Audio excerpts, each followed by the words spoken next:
What's up, guys? Today I'm going to be sharing one of the most broken and easiest armies you could probably use for Townhall 12 involving the Super Yeti. It's very simple. 5 Super Yetis, 6 Super Archers, we got a clone, some Rages, and of course for the CC we're going to be using a log and some Yetis inside. Now, for the equipment, I run Quake Boots, Rage Vial. Now, honestly, you can pretty much run whatever you want for the Queen. I would recommend running Magic Mirror and like Giant or Healer Puppet would be very, very good. I just don't have those equipments upgraded, so I will not be running them. And then I will run Eternal Tome and Rage Vial on the Warden. Now, the goal here is pretty much just to set up a funnel and kind of go from there. I've done several attacks just to kind of, showcase how I think the army should be working here. So first base, pretty easy. Like I said, the main thing you want to do is set up a funnel and pay attention to the log launcher positioning. Now, a couple of key defenses you want to look out for at Town Hall 12. Obviously, the Eagle Artillery, the Inferno Towers, and the Town Hall itself. The Expos, are alright, but they don't really do crazy amounts of damage in my opinion. So as long as we can take out the Eagle and the Inferno Towers and the Town Hall, that's like the main thing. So what we're going to do,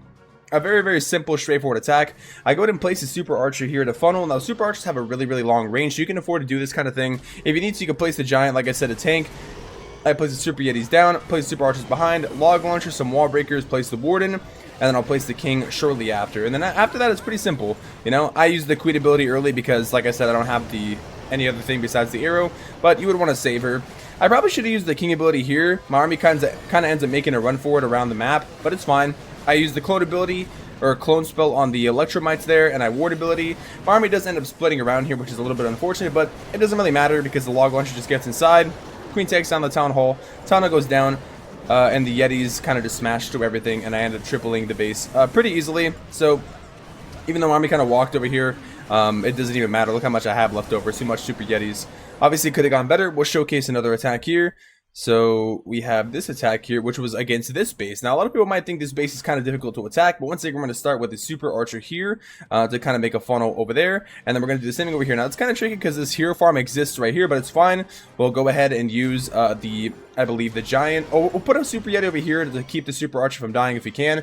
We'll put the Super Yeti down over here with a Super Archer over there, another one over there, and then we'll use the Queen to help out the Super Yeti, okay?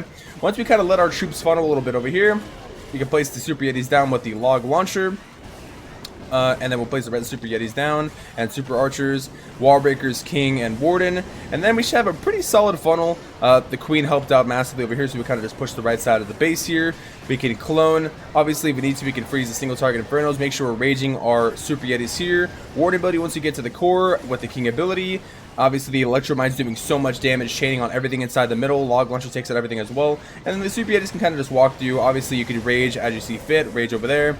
Super Archers will follow behind, and the Super Archers just do so much damage. Obviously, I'm not using the poison because these guys don't have CC. It's just like random bases I found. I searched for a little bit to find like decent bases. All these bases are usually like rushed when I'm finding these, but very simple, man. You just put the Super Yetis in, put the Super Archers behind, and then they just follow. Next attack here to kind of showcase. Now, the walls aren't maxed, but the base is alright. So same thing here. We're going to go ahead and make sure we start off with a funnel with the Super Archer over here. We'll start off with one over here. We'll place a Super Yeti to tank for it. Like, the main thing you always see is I always start the attack off with the funnel. You always want to make sure you funnel because you don't want your army going outside the base, man. So we set up a funnel with a Super Archer and the Super Yeti very strategically over here. Super Archer over here. Then we place the Super Yetis down. Place the Warden, the wall breakers. Wait a couple seconds here to clear this. Place the King. Place the Queen, place the log launcher. I'm just going to shoot the arrow through because, like I said, I don't have any better Queen abilities. And then we can either the Ward ability here if we need to, or Rage. We'll go and Ward ability there, get the wall breakers inside. And we can drop a clone on the Super Yeti Electromites here in a second. The best thing about Electromites, though, is they stun the single target Infernos, so you can kind of save your freeze if you really need to.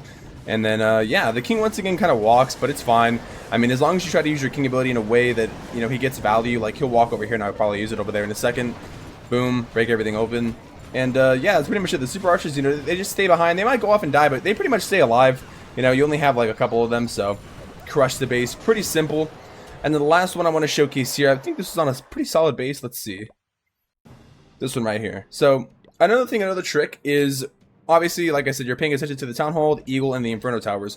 One trick you can do is actually attack opposite of the Town Hall, because you want to try to get as much log throws as you can. Obviously, when the log reaches the Town Hall, or if it dies, it'll stop throwing the logs. So I'm going to go ahead and, instead of attacking over here, or like over here, I'm going to go ahead and attack on this angle, because I can funnel like through the base and chain my log launcher onto this Inferno Towers and the Eagle Artillery, right? So I'll go ahead and start off with the Super Yeti first, because I'm going to need to tank for the, you know, a Tesla popped up there. But for the archers, I'll pop the Magicka right away to kind of help funnel here. And then I'll place some more Super Yetis, place some more Super Archers, place the Warbreakers down, place the log launcher, place the Warden. Everything should pretty much go inside the middle of the base. And you can see the Super Archers, just, if done right, they just don't even die, dude. Like, they just stay alive the entire time, bro. Electromites will come out. You can raid your entire army. Kings should go directly in the middle. Quake Boots to keep your whole entire compartments open here. Some go outside, but it's fine. Super Archers are still alive. We still haven't even used the Warden ability yet. We can pop the clone ability on one of the Electromites when we feel like it. Kind of do it a little ahead of time. Then we can even Warden ability now when we get to the Townhall, because we don't want to explode. CC comes out.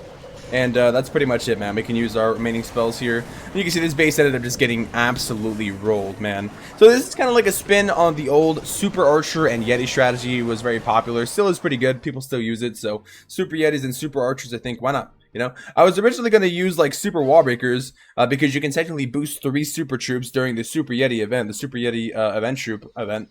But I wanted to keep it simple and just run regular Wallbreakers. Obviously, yeah, I mean, during the event, you can run Super Warbreakers if you want, but this army is very good. Let me know what you guys think about it, and stay tuned for more guides. Oh, yeah, I'm also going to record an Electro Dragon video on a different account, because this account doesn't even have Electro Dragons. Just to show you guys how rushed it is. So stay tuned for that. Maybe I'll upload the Electro Dragon video before I upload this, or maybe I'll upload this and then the Electro Dragon video. Who knows? But either way, subscribe, and I'll see you guys in the next video or stream. Till then, I'm out. Peace.